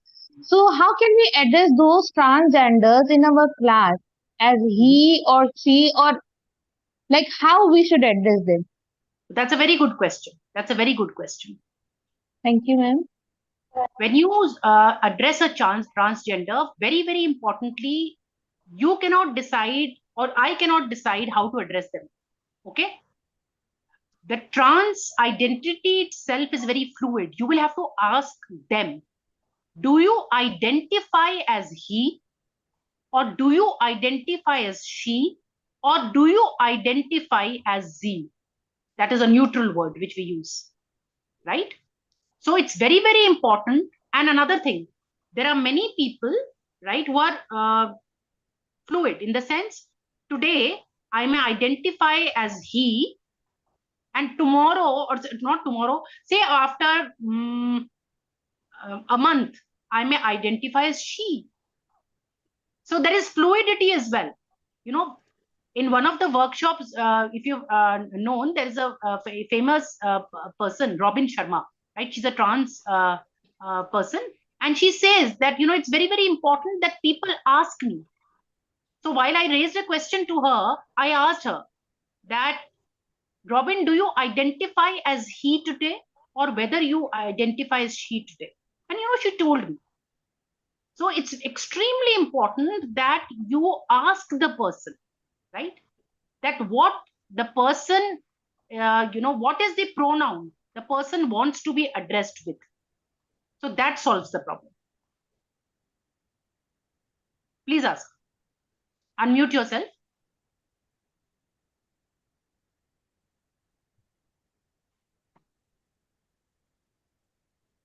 Rati, please unmute yourself. Okay. Okay, thank you so much. There is one more question. You are talking about the students which are reading in university. What about the policies which are made for schools? And we have to see the students which are reading in school, those are transgender. So how to address them? See, big students can easily understand that how we have to address them, and the students sitting among them can also understand nowadays that what are transgenders. Sometimes they are male, sometimes they are females. Like we can see one actor or one either actor or actress, she sings very well. I don't know his name right now, I'm not recalling it. But when we are in school, then how we can address those kids, those who are small, and they It should has not feel awkward also. Okay, I'll tell you. It has to begin very early, which we are not doing. In the West, in the when I say West, I'm talking of the US or UK or Australia or New Zealand, the developed countries, right? This entire discourse with reference to multiple gender identities or gender expressions which a person may have, right? This, you will be pleasantly surprised, is done in class 1, class 2 itself, right? I have a niece. She came to me while she was 6, and I was pleasantly surprised. She told me that, do you know that there is LGBTQIA plus? I said, well, I know, but do you know? And she said, yes. And I'm very comfortable with the idea. And I was very happy. So it has to begin with telling them right from childhood, right? And we also need to, you know, address this by holding workshops for parents. You know, the point is, we think that once a person is a parent, the person knows everything. The point is, parents also needs certain workshops or certain fora where their anxieties, where their queries are also addressed. Similar is the case with the teachers. Inclusion doesn't happen automatically. You have to prepare the ground for inclusion. It is an ideology. It cannot just happen by saying, okay, every school is an inclusive school. No. Have you prepared the people who will be addressing the teachers, the non-teaching staff, with reference to what are different gender expressions? Right? And for example, we have to really praise UGC with reference to, there is a gender champions club which is funded by UGC universities, and in the place where I am teaching, we have a very active gender champions club where we answer every kind of query and expose them to different gender expressions so that they are comfortable. But let me tell you, Rati, even when they come to higher education, many of them are not aware of the gender spectrum. Unmute yourself.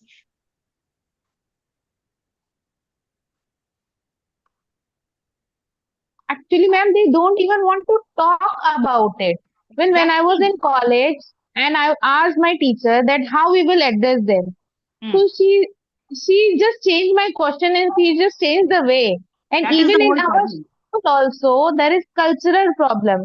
It They is. will think it as a taboo, Yes. and they will say, why should we talk about it? Why should we bring this into consideration? If the teacher's mentality is not being changed, how can we change the gender, upcoming gender? And in the same way, if teachers are unable to address, how the parents will come in front and they will tell, no, my kid is like that. So this is the question which is rising among the society. Absolutely. Because, Rati, initially you hardly had any movies which were addressing the issue. No, For not at example, all. in my university, we screened Chandigarh Kare Ashiki. Chandigarh Kare Ashiki. We screened it. And before the screening, we talked about gender spectrum. After the screening, we discussed everything associated with in the film. But that has to be done pan-India. जो मेरा But ma'am, there is a देहात का movie. बच्चा है वहां तो नहीं हो रहा. No, हाँ, not at all. I am from बिल्कुल नहीं हो रहा. Varanasi. People don't even want to talk about it. Yes. Even though if you want to initiate it, they will not talk about it. Bole, okay, okay. Because my mentality then again doesn't matches with them. इतना ज्यादा deep seated मैं कहूंगी because you have not be you just know of two gender binary, and I don't blame them. They had just know two gender binaries, and they actually do not know that there is a gender spectrum. And when you try to tell this, they feel that their world is changing. You're talking about an aberration. You're not talking about something which is normal, which is a very big problem. Therefore, it has to start right from childhood. And especially for teachers, who is stopping us from having lectures on gender and sexuality? It's very, very important. And where every kind of uncomfortable, question can be addressed. And I request CPTD that with reference to the research, well, I congratulate you that you have a research circle and you're addressing, but I think it's very, very important that CPTD and SDRF also takes up gender, right, in a big way. And we can talk of all issues associated with gender and transgender, and so that we begin this revolution of change through this forum. Ma'am, there is a Please unmute yourself.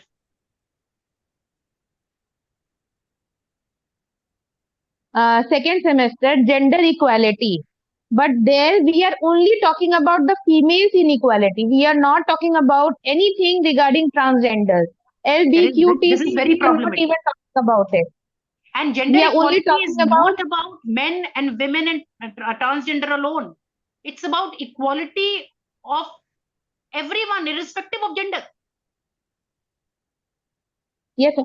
Ma'am, can we do this thing when we are teaching sex education in school? We can also talk about the transgenders Yes, you physical must. formation. You must. So in this way, we can know a government should make a policy like that. In this way, we can include this curriculum in the subject so that the upcoming generation can also know study about it, and they should not feel different about it. It is normal. Absolutely. They should feel normal about it. Absolutely. They are like you and Thank me. yes, ma'am. But Absolutely. we have to. I think we have to inculcate this sort of behavior. Like we have Nothing. Be the don't we change have to. agent. No matter how much, your backlash you face, be the change agent. I am facing. You must I be am facing, being I can understand. yes, I've gone through it myself. judgmental. Huh, I am I've facing gone through as it myself. judgmental. Doesn't matter. Any change starts with resistance. Yes, I totally agree. Thank you so much, ma'am. Welcome. Thank you so much. Any other question Ma'am, or intervention?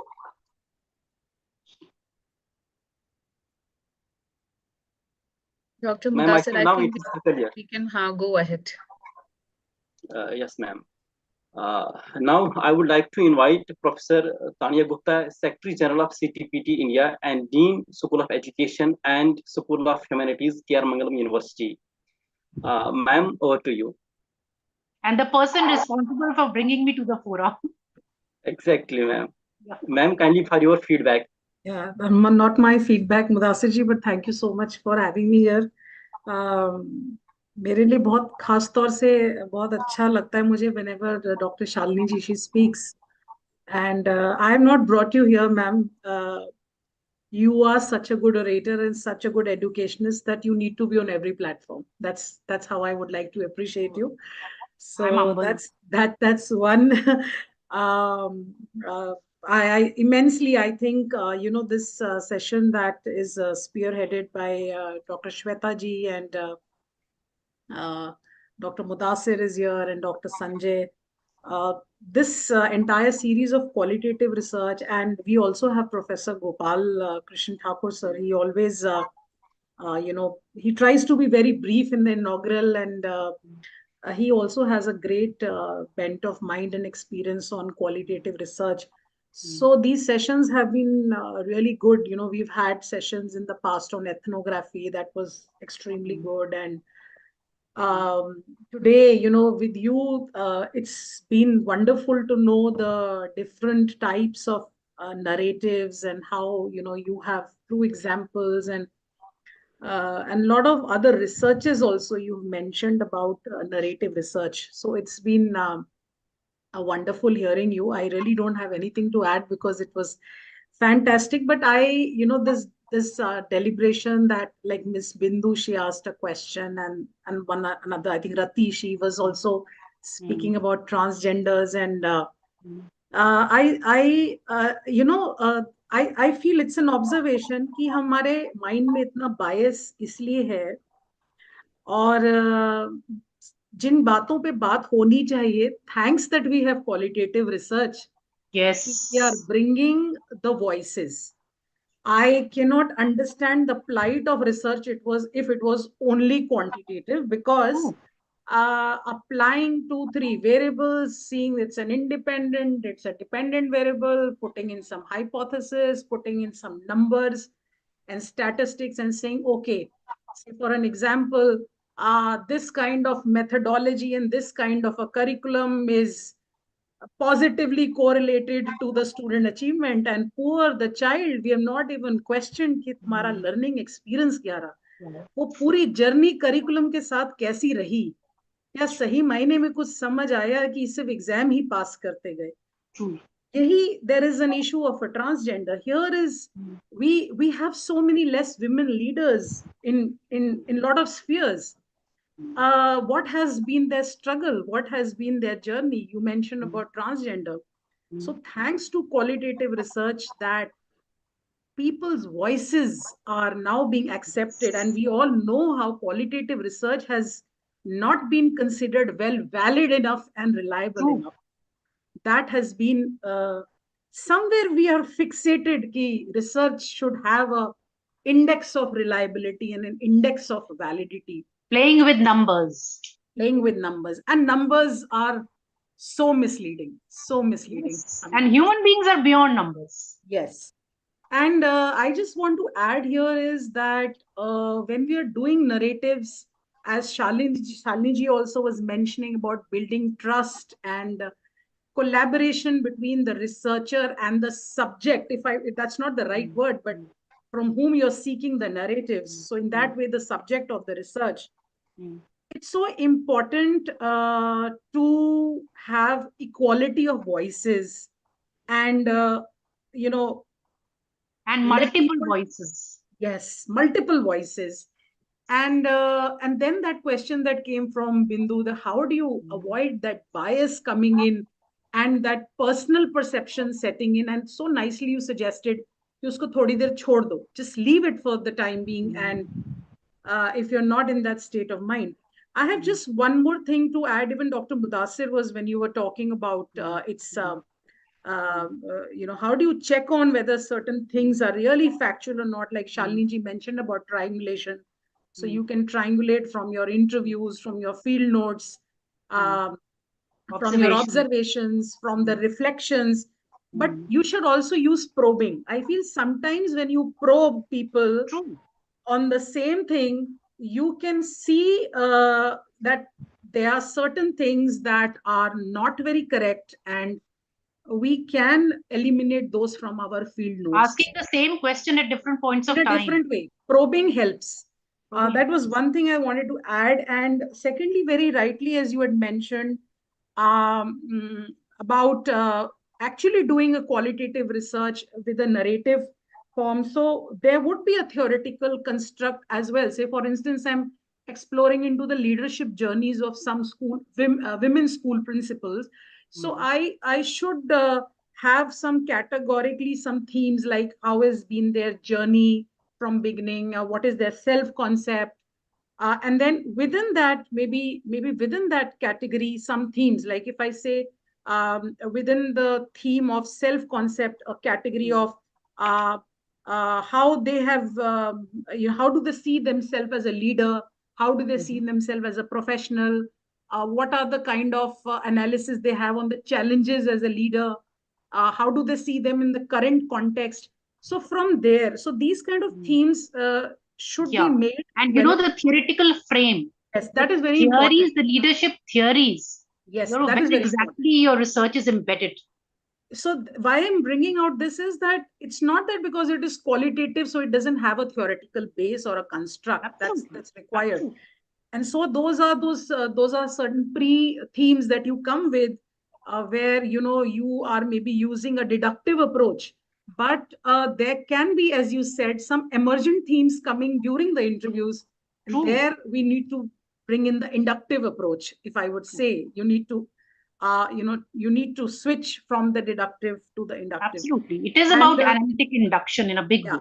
And one last thing that I wanted to add here is that I think it's even a good idea to do a pilot of your interview that you're doing, because when you do it on one or two people, you get to know whether there is a clarity. Absolutely. Yes. Very, very important. Very important. And especially, the language which you use, it has to be very sensitive. Yes. And it has to be very clear. Jargon free. बिल्कुल बिल्कुल वो भाषा ही क्या जो सामने वाले को समझना है. बिल्कुल. I have just one thing to add, and if you would agree here, like say for instance, somebody is doing a qualitative research, and when one is interviewing, so sometimes it can be a face-to-face interview, and we mentioned about recording as well, which is an informed consent is taken. So the recording, of course, we could do in some format. And that reminds me, Tanya, that reminds me, you've brought me to a very good thing. Story circles. Yes. Story circles something. Can I just take that cue and just explain? Sure. Story circles, in case of a narrative research, is where a number of people, just like a focus group discussion, right? Yes. For example, if you're talking of identity development of pre-service teachers, so you make them sit together, right? And they talk about what are their struggles and how did their identity shape in this journey. And there is a recorder there. You may not even be there. And you're recording all their experiences in that recorder, right? The narratives, they're flowing. And after that, you analyze those stories using Labov's categories, etc. That is called a story circle. Yeah. So I It is wanted something to that come up actually, in 2021. Yeah. I just wanted to, in fact, add here and in fact ask you also, like, supposing you've done this kind of a recording, Mm.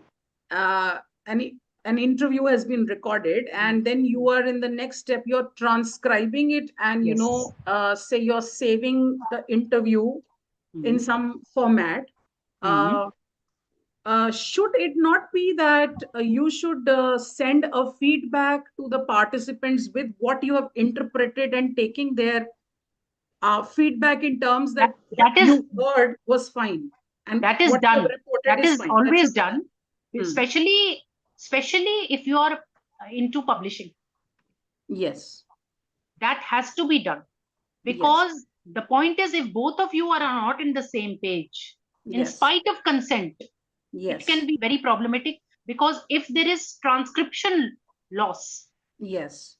then it can also be very, and sometimes you may not be able to actually interpret the tone and tenor in which it was said. Yes. So therefore he said that it's very, very important, keep clarifying that is Yes. this what you were trying to imply. Yes. So Right? we should check with the participant on whatever we have sent. And lastly, after the research is over, I mean, you may have your reflections and your field notes. Is it ethical to destroy the video, the audios that have been recorded after the findings have come out? I think they should be destroyed. They should not be kept. See, this also depends upon what are the terms and conditions with reference to the research ethic framework which you have framed. Usually it is a timeline, right? Yeah. That these recordings will be used for research only, and they will be destroyed in a period of, say, 5 years. Yes. And the point is, after 5 years, they need to be destroyed. Yes. You cannot keep them with you. Because they can be misused in. Absolutely. Yes. So yeah, Suppose, that is all what I I'm wanted just to giving you add. an example. Suppose this laptop conks off, right? And I just want to give it to the kabadi or whatever be the case. Now the hard drive is gone. Somebody may actually retrieve those interviews. And if they're of sensitive nature, you can imagine the extent of damage which they can do. Yes. So one has to be very, very careful with reference to the format in which you save them and Yes. destroy such that they cannot be retrieved. Absolutely.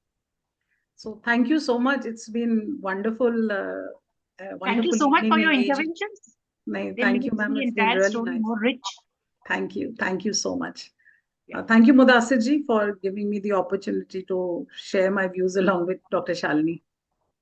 Thank you so much, ma'am, for your valuable suggestions and feedback. अब मैं दावत देना चाहता हूँ सदर मोहतरम professor Sanjay Kumar sir को। Sir, आपका खैर मकदम है प्रोग्राम में, आपकी व्यूज का हम इस्तेमाल करते हैं। Thank you so much Mudasir sir. Ma'am, Mudasir ji first time आज हमारे सेशन में, और मुझे बड़ा अच्छा लग रहा है। मतलब ये हमारी टीम के नए मेंबर हैं और Thank you, sir. आज से शुरुआत की है, तो और इनका बोलने का अंदाज भी मुझे बड़ा अच्छा लगता है।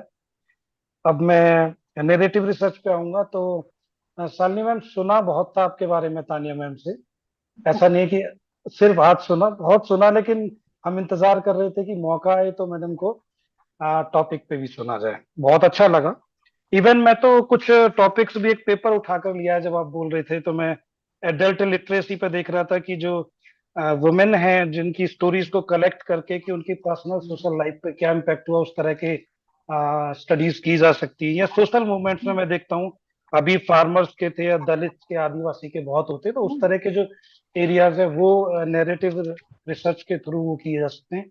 डोमेस्टिक वायलेंस सर्वाइवर्स हैं, या जो माइग्रेट होते हैं, जैसे जम्मू कश्मीर से लोग हुए। तो मतलब मैं ये देख रहा था कि जैसे तानिया मैम ने कहा कि क्वांटिटेटिव रिसर्च को लेके तानिया मैम थोड़ा सा कह रही थी कि क्वालिटेटिव रिसर्च में स्पेसिफिकली जो आपने सेशन लिया, इसमें ये सर्च करना कितना आसान है कि मेरी रिसर्च प्रॉब्लम क्या होनी चाहिए।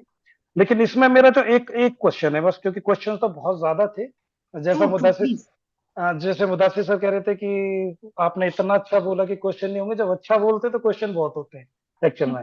लेकिन क्योंकि टाइम को भी मैं देख रहा हूँ, तो एक ही क्वेश्चन है मैम मेरा, कि टू वर्ड्स हैं, इकोलॉजिकल फॉलेसी और एक्सेप्शनल फॉलेसी। जिसमें इकोलॉजिकल में ये होता है कि जब हम कंक्लूजन्स ड्रॉ करते हैं इंडिविजुअल्स के ऊपर on the basis of group.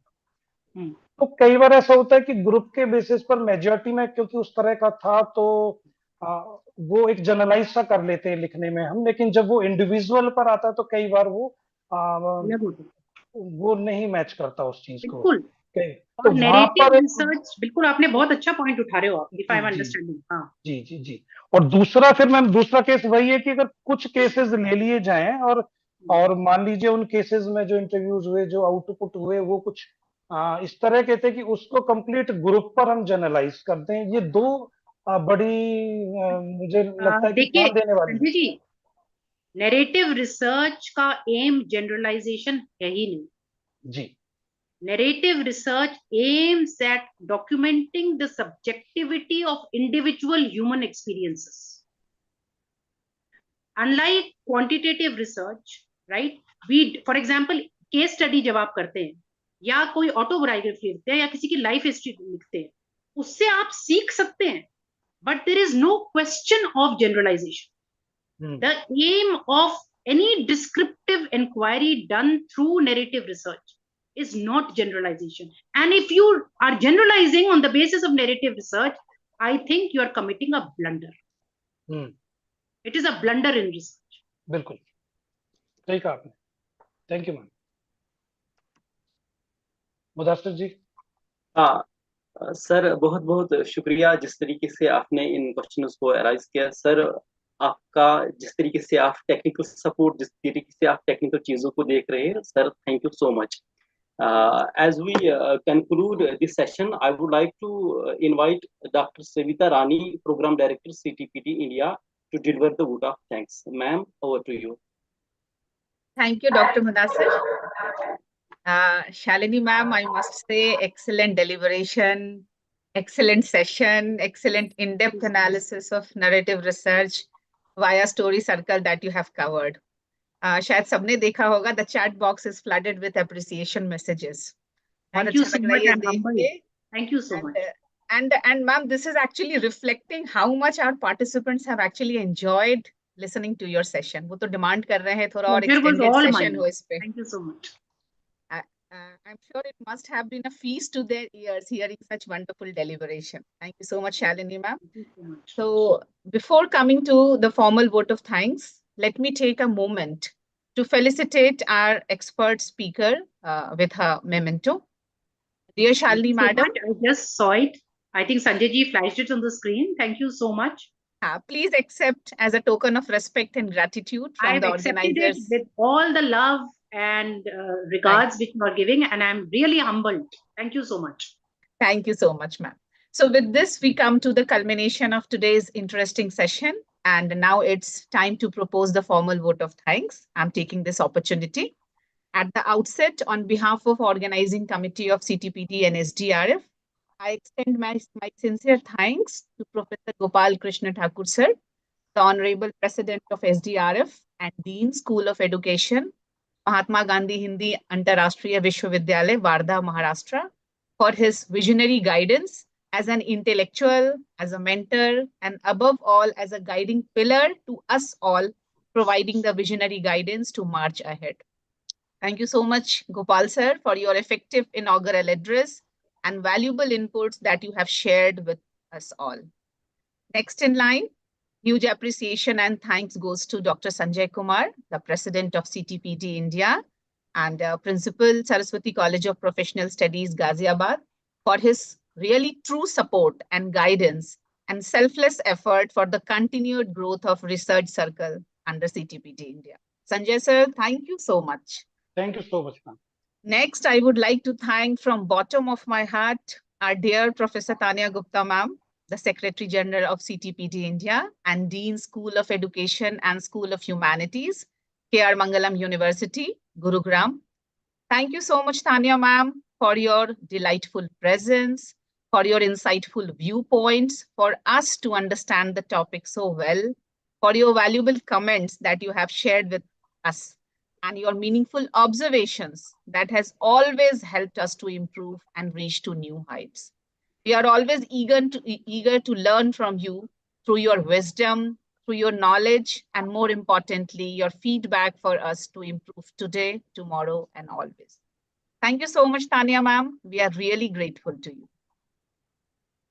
Above all, bunch of thanks and huge appreciation goes to our resource person of the day, Dr. Shalini Yadav, for today's wonderful session. Dr. Shalini, thank you so much for sparing your valuable time and providing such a wonderful, such a fruitful and amazing lecture.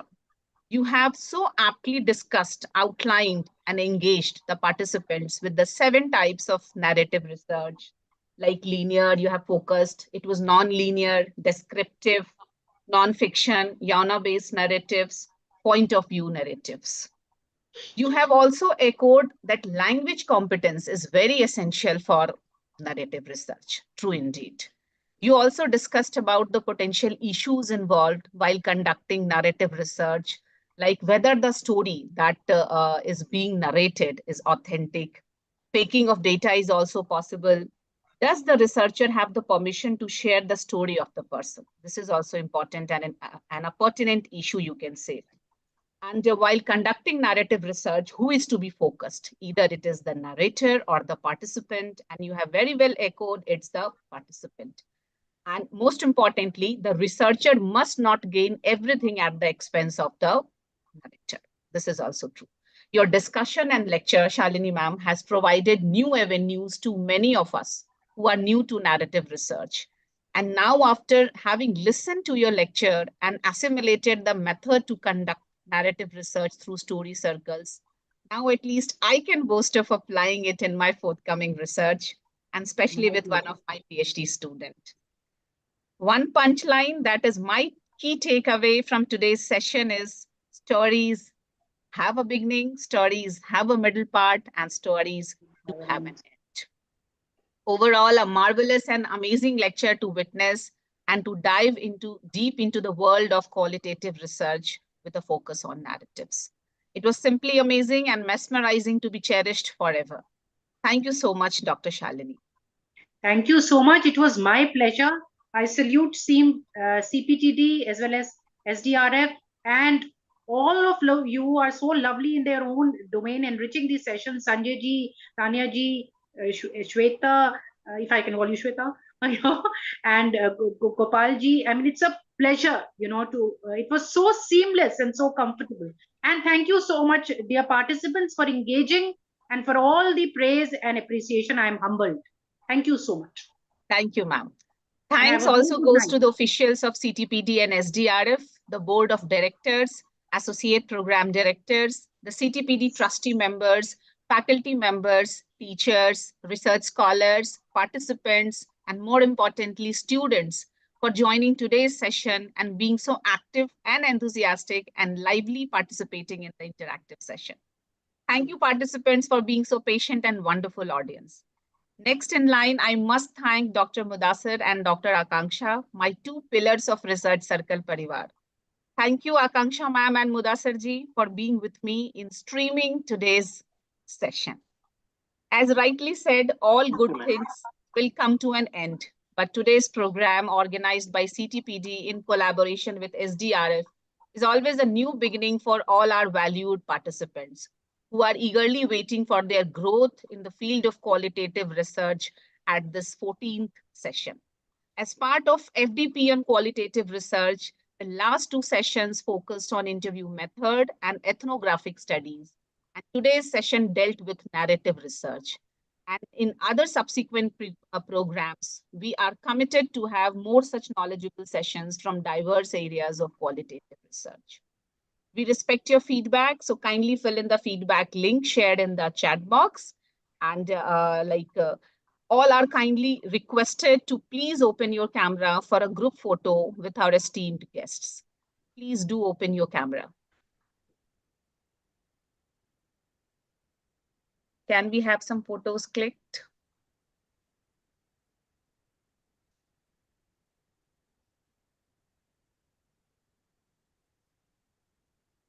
Thank you so much, participants. I'm sure today's program must have provided you with qualitative research that deals with exploration and deeper insights into real-world problems and finding sustainable solutions. So keep glued and tuned to this research circle family of CTPD India. आप सभी का साधुवाद और बहुत बहुत धन्यवाद आज के सेशन से जुड़ने के लिए. Signing off today, I am Dr. Shweta from Noida, Dr. Mudassir from Gurugram, and Dr. Akanksha from Pune on behalf of CTPD team Research Circle India. Thank you all. Namaskar, Shubhrat. Best wishes to all and good night. Thank you, Shalini ma'am. Thank you. Thank you so Thank much. you, Shalini ma'am. Thank you so much, Sanjay ji. Thank you, Mudassir. Thank you, Shweta. Thank you very much. Thank you, Shalini ma'am. Thank you so much.